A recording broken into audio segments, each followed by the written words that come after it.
Recently I'd set myself the challenge to animate this video, and in today's video I'm going to be going over exactly how I made it.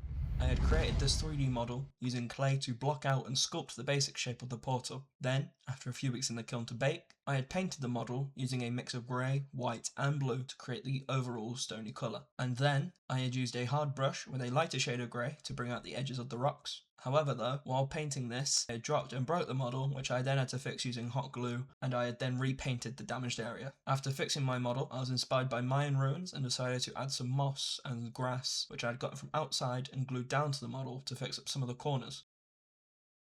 I had then taken my 3D model and I captured 20 images of it in natural daylight, which I had then used a program called Reality Scan to help me convert it into a 3D Blender model. I had mainly used Blender to create this animation, as in my opinion it is the best software for simple animation like this. To create the background for the animation, I had used a free add-on called Blender Kit, which I had used to import already made models such as these mountains, trees and the rocky floor.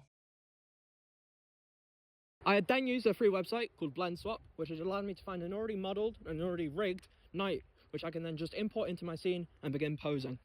I had then set my samples to 2000 and I had used Blender's Realistic Cycles engine to get the most realistic result I possibly could. After the rendering was finished, I had moved into Adobe Aftereffects to composite my whole scene together and colour grade the whole scene to fit together. I had then used a website called Production Crate, which has a range of free VFX assets such as dust, smoke, fire and explosions. I used these effects to blend the assets together and help create my final image. I exported the footage to Premiere Pro and used Pixabay, which has loads of free sound effects to add sound to my image. For this animation in particular, I had mainly used the wind, growls and flapping wings. And once you've put in all that together, this is my final animation.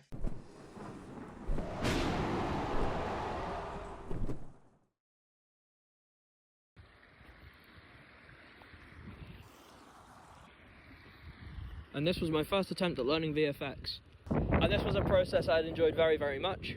And I thank you very, very much for taking the time to watch this demonstration.